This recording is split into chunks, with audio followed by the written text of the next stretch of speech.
नमस्कार. शिक्षण सप्ताहामध्ये आज चौथा सांस्कृतिक दिवस. त्या निमित्ताने आज या ठिकाणी आमच्या शाळेत आमच्या गावचे दशावतारमधील स्त्री पार्टची भूमिका करणारे श्री अमित पाटकर हे आलेले आहेत. सर्वात पहिले मी गजानन विद्यालय पाठ शाळेच्या वतीने मी त्यांचे हार्दिक स्वागत करत आहे व त्यांच्या या कलेविषयी थोडे जाणून घेण्यासाठी त्यांची छोटीशी मुलाखत घेतो. नमस्कार काका, तुम्ही या दशावतारामध्ये केव्हापासून आहात? मी या दशावतारामध्ये साधारण 12 वर्ष झाली. पण प्रथम माझी ओळख करून देतो. मी निलेश पाटकर, नाव माझं अमित आहे, अमित अरुण पाटकर, पण सारेजण मला निलेश या नावाने ओळखतात. तर मी दशावतारात साधारण 12 वर्ष परिपूर्ण होत आली या क्षेत्रात आहे. पहिलेच भूमिका मी ज्यावेळी आमच्या गावामध्ये दशावतार कंपनी स्थापन केली, आम्ही पहिली कंपनी म्हणजे महापुरुष दशावतार, त्यानंतर वर्धविनायक कंपनी ही आम्ही स्थापित केली. त्यावेळी आम्ही पहिलीच मी भूमिका रंभेची भूमिका केली. त्यानंतर मी हळूहळू प्रगती केली. त्यानंतर अजून आता मी उच्च स्तरावरती चांगल्यापैकी भूमिका सादर करतो. एवढंच नव्हे तर माझे गुरुवर्य श्रीमान बाबा कोरळकर आणि विनायक गावडे याने मला कला सादर करायला शिकविली. त्यामुळे मी त्यांच्यामुळे त्या गुरुवर्यांच्या आशीर्वादाने मी इथवरपर्यंत पोहोचलो. तर तुम्ही हा जोपासलेला छंद कोकणची शान आहे. बरोबर. तुम्ही या दशावतारामधील कोणकोणत्या भूमिका साकारतात? मी या दशावतारामध्ये भूमिका स्त्री पार्टची भूमिका साकारतो. केव्हा तरी जर असं एखादा कलाकार नाही जा आला तरच मी नारदाची भूमिका सादर करतो. पण शक्यतो लय ते स्त्रीचीच भूमिका सादर करतो. स्त्रीमध्ये कुठलीही भूमिका असते, गोंडस मुलगी करायची असली तरीही ती म्हातारीपर्यंत म्हणजे म्हातारीची भूमिका करीपर्यंत मी साऱ्या भूमिका साकारतो. स्त्री भूमिकेची स्त्री पात्राची भूमिका सर्वांना जास्त आवडते. तुम्ही त्याबद्दल काही बोलू शकता?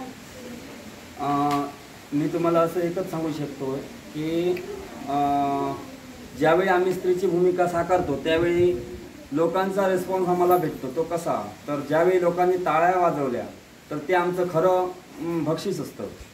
लोकांच्या टाळ्या वाजवतात ते आमचं खरं बक्षीस असतं. पैसे देतात म्हणून हे नाही, ते त्याला बक्षीस आम्ही म्हणत नाही. की लोक आपुलकीने टाळ्या वाजवतात, 4 लोक येऊन भेटतात, 4 लोक येऊन फोटो काढून नेतात. एवढंच नाही तर ते कुठेही गमल्यानंतर ओळखीचा हात दाखवतात. हे आमचं त्याच स्त्री भूमिका केलेल्या साकारल्याचे खासियत आहे. बघतो तुम्हाला दशावतारामध्ये अचानक कोणती भूमिका दिली तर तुम्ही पाठांतर ते कसे करता? ॲक्च्युली आमचं पाठांतर असं काहीच नसतं, पण काही ठराविक वाचन असतं की पुराणाच्या आधारित एक जनरल नॉलेज ह्या आधाराचा आधार धरून सांगितलेली भूमिका, त्या भूमिकेचे काही ठराविक मुद्दे असे सांगितले जातात. एखादी भूमिका सादर करायची असली तर ती सादरीकरण कशी करायची, त्यानंतर सादरीकरण करताना त्यात कसं काय म्हणजे काय केलं पाहिजे हे काही ठराविक बाबतीत सांगितले जातात. त्यावेळी ते अनुषंगाने आपण ती भूमिका सादर करतो. या लोककलेविषयी आपले काय मत आहे? ही लोककला 400 वर्षापूर्वीपासूनची आहे.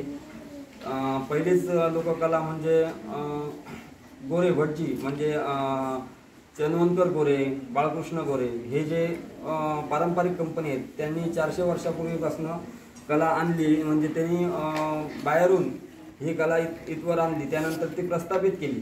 लोकांच्या मनात त्याने घर करून ठेवलं. त्यानंतर ती लोकांना आवडू लागली. नंतर असे कित्येक पुष्कळ कलाकार निर्माण झाले आणि त्या कलाकारांनी ती कला जोपासण्याचं कर्तव्य केलं. ह्याच्या पुढे अजूनही कलाकार पुष्कळ होतील, तेही आमच्यापेक्षा चांगल्या पद्धतीने कार्यक्रम करतील.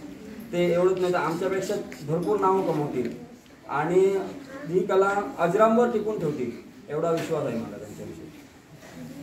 तर धन्यवाद, तुम्ही आमच्या मुलाखतीसाठी प्रतिसाद दिला म्हणून. तर ही छोटीशी मुलाखत इथे संपत आहे. धन्यवाद. खरोखरच पारकर मॅडमांचे आभार मानून, साऱ्या शिक्षकांचे आभार मानून आणि आमचे संस्थेचे अध्यक्ष जोशी सर यांचेही आभार मानून इथवर मला बोलून त्यांनी मुलाखत घेतल्याबद्दल साऱ्यांचे मी ऋणी आहे.